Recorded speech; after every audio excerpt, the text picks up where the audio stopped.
I saw so many other people that were like, I could never do this. And I was like, yes, you can, you know? And I really just wanted them to use my legacy to be helping other people be their best. Because when I do that, it just brings me so much joy. Welcome back to the Badass Leaders Podcast. Today, we're here with a quick hit mini-sode that looks back at one of the most powerful questions we've ever asked our guests. What does legacy mean to you? Over the past 40 plus episodes, we've heard incredible leaders share what legacy means in their lives, their work, and their impact. And today, we're bringing together some of the most inspiring, thought-provoking answers. So let's dive into the voices of some truly badass leaders and hear their take on what legacy really means. As a reminder, don't forget to hit that subscribe and follow button so that you do not miss an episode, and share it with the amazing people around you. Now, together, let's dig in and get ready to scale your company, grow your brand, and unlock your full badass potential.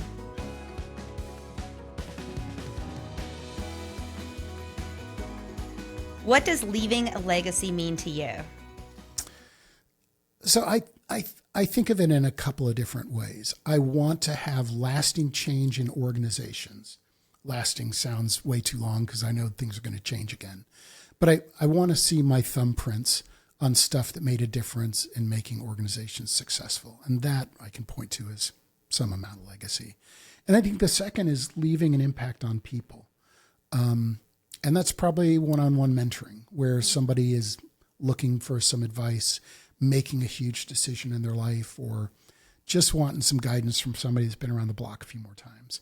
And those, to me, are the biggest legacy elements, I think. And listeners, I know that he's really good at the second one, especially the no BS. So if you want to hear someone tell you something you want to hear, don't go and ask Bud. But if you want to hear the truth from someone, then go and ask Bud. And then family is part of that as well. We're now trying to have good influence on our grandkids. Our kids are our kids. They still ask for advice from time to time, but certainly trying to influence the grandkids as the next generation. It's so easy to find a place in life and be stuck. And there was a very particular moment that I'm thinking of several years ago. I think it was 2019, where I felt stuck. I was in an amazing role, but I'd been doing it for over 9 years and just been there, done that. I was kind of tired of training new people to come in and kind of understand everything that I know. I was like, well, I'm ready to learn. I'm ready to grow.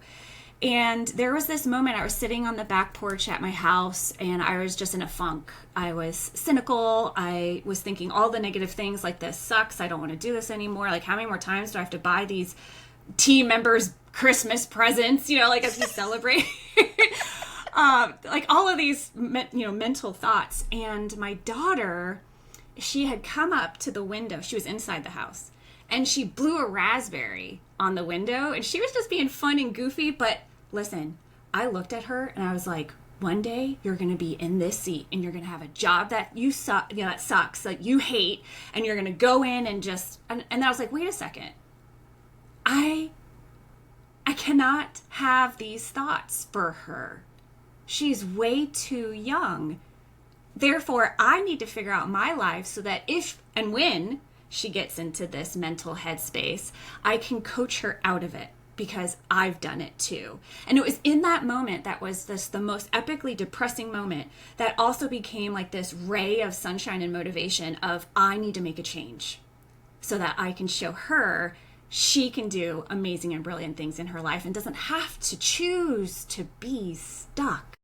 I want to talk about legacy. I'm really big about legacy, and I think that also, when I heard your beginning story when you were talking about your conversation and the raspberry with your daughter, and you suddenly said, wait, I don't want to do this because I'm actually teaching her this, and I want better for her. I think of that as a piece of legacy, is you're changing the world and you're making the world a better place by making action and change now that's going to have this lasting impact.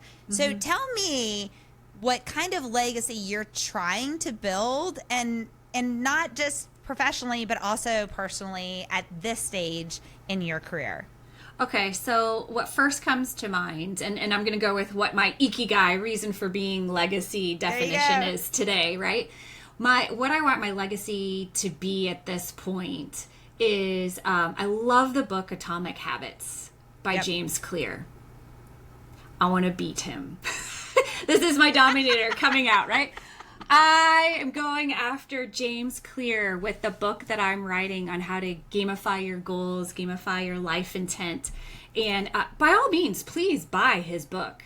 But I want mine right next to him because I want you to buy mine so that you can sustain those habits and create just lasting fun as you're just creating epic missions and epic impacts in life. So watch out, James Clear. I used to joke that I was silently competing against James Clear, but I tell everybody now about it's all this. over. Yeah. I tell everybody. But in one sentence, tell us once again, what does leaving a legacy mean to you? Epic impacts. 2 words. Love it. Mm-hmm. Perfect.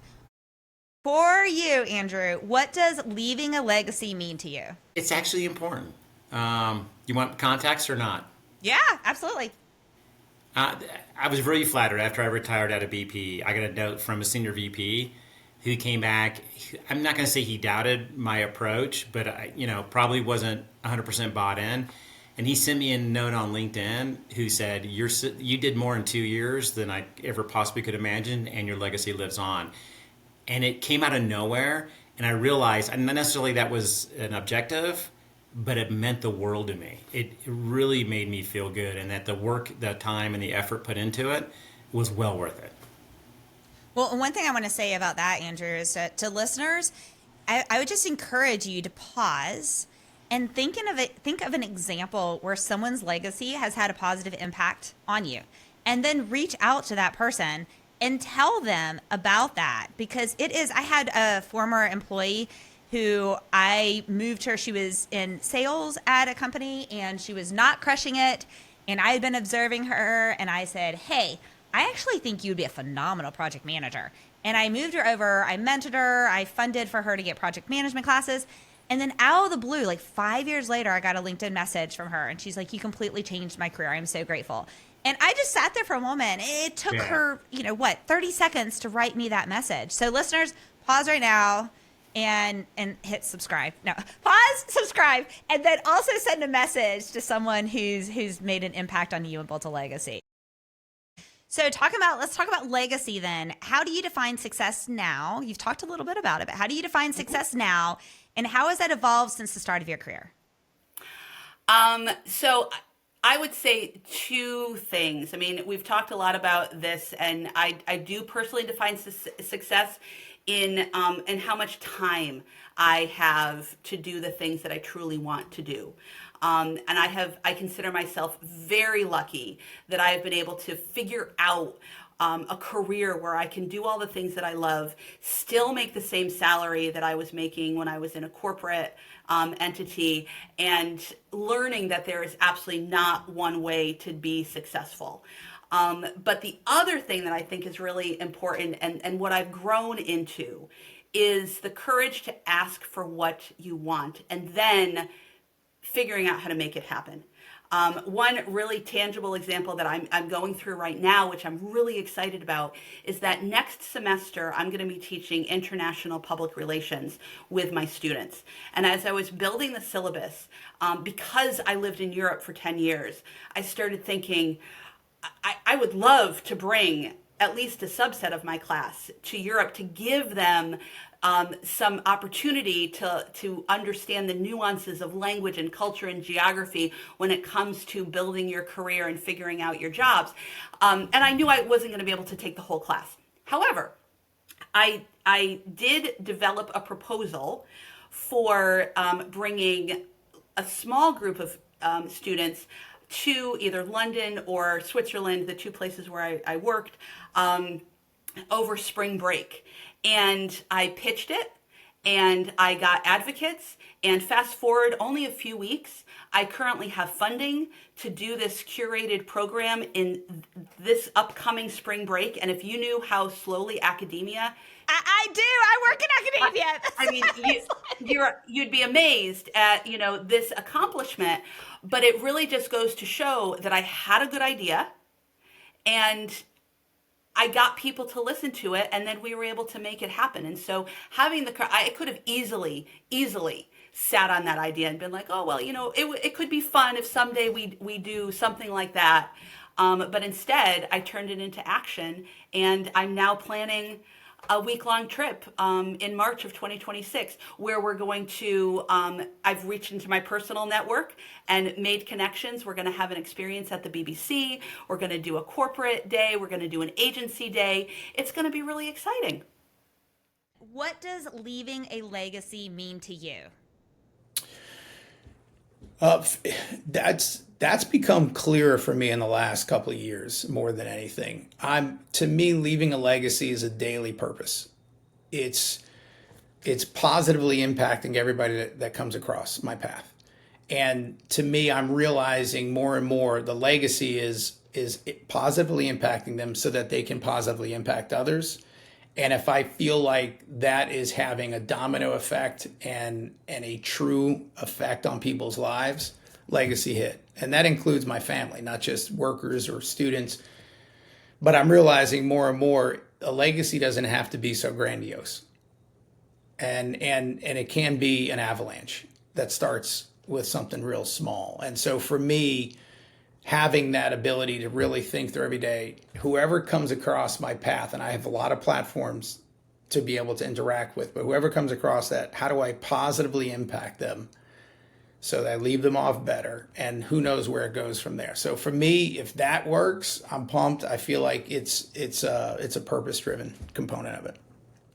And so I think at the stage where I suddenly said, I don't need to have make other people happy.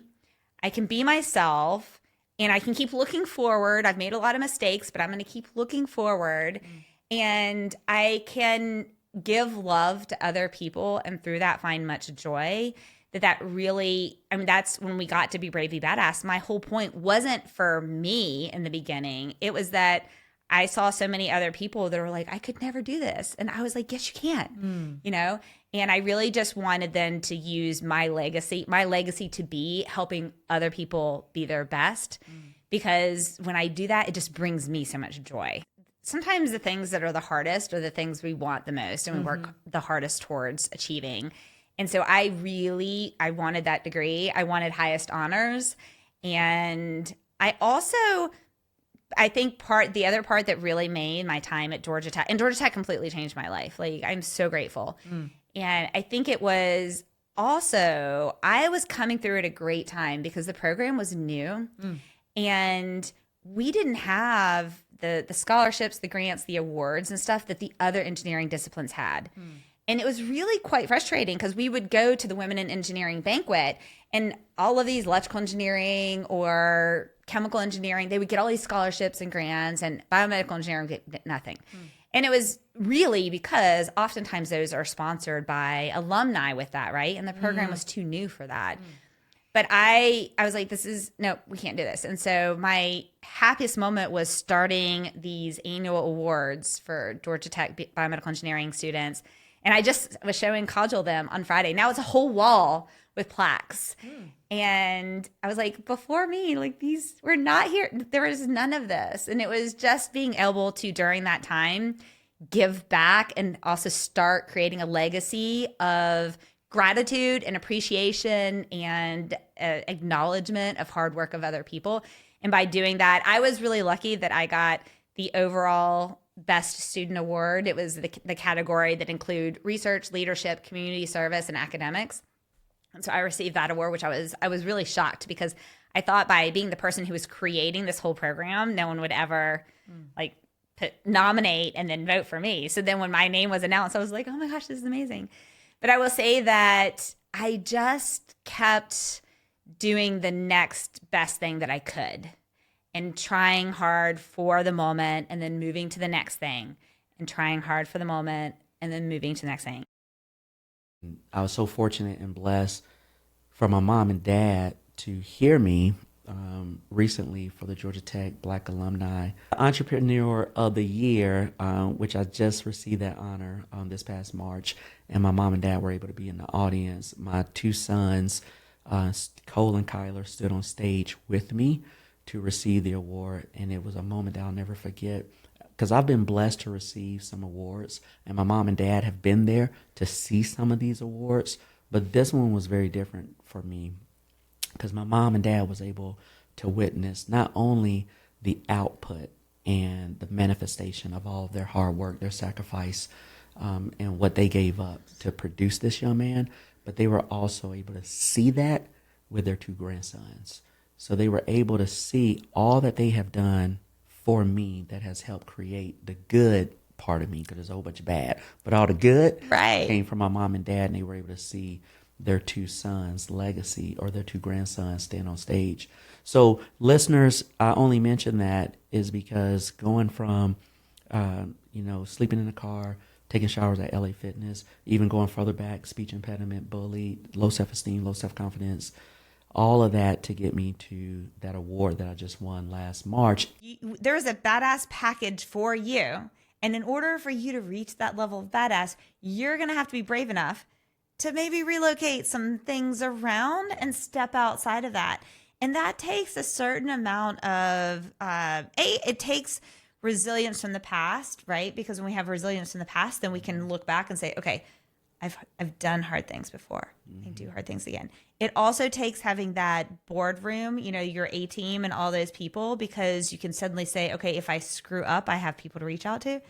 And then it takes your confidence in whatever your spiritual nature is to say, when it's all said and done, if what I've done for my legacy has made the world a better place, I've won. Yeah, amen. And, along with that, what you just mentioned, what I forgot to say, because we talk about the legacy, is that when you have somebody that's willing to leave with you, right, who is willing to go and talk to their husband and make sure from a family structure with her husband and her little girl, is this what we want to do? There's a huge amount that I shoulder. That's a lot of stress. It's not just me letting down my wife, right, and my little baby that's at the house. It's me now saying, oh my God. And by the way, I said my little baby is because at the time we had a 6-year-old, 1-year-old. So I had a young family. Right. And now I'm about to step out and I'm going to do this entrepreneur thing. Well, it's one thing for me to say, okay, I got my family, but now I got someone else's family. And it was just her and I that were stepping out. So that support of my spiritual advisor, the support of my business partner believing in me, and the fact that Miss Makisha believed in me. What I tell people, sometimes I hear a lot of I hear a lot of motivational speakers that talk about, and I understand why they say it, is that you have to believe in yourself. You have to believe in yourself. You have to believe in yourself. And that sounds really good. Right. But there's a lot of people who don't believe in themselves. No. Right? There's a lot of people that don't. And a lot of times these motivational and they don't speakers, believe in themselves every day. Every day, right? So Right. there's gonna be ebbs and flows with that. So one of the things that I learned in that experience is that if you have the right people around you, then you can believe in them more than you believe in yourself. Oh, I love this. And that will create movement.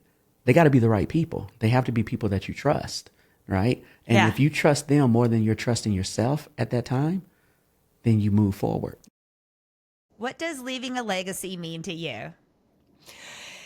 For me, that means that I've created this entire body of work, and it's having it in a form that if something happened to me tomorrow, other people would still benefit from it. And I'm at a point in my career where I'm starting to do more online things that people can just go watch, and having that, really being able to speak one to many in different circumstances. So that for me is a legacy. And having 2 daughters that I want to make sure that they really understand who I was. So, yeah. Thanks for joining me for today's episode of the Badass Leaders Podcast. To hear more interviews with industry experts and learn how to grow your career and leadership potential, be sure to like, subscribe, and turn on notifications to ensure you do not miss future episodes. This podcast is a production of the AGN Group. To learn more about the AGN Group, visit our website at theagnGroup.com. There, you can discover more about our services, which include hosting workshops, management consulting, brand strategy, keynote speaking, and more. Follow us on all social media channels shown on the screen and displayed in the show notes. And until next week, be brave and be badass.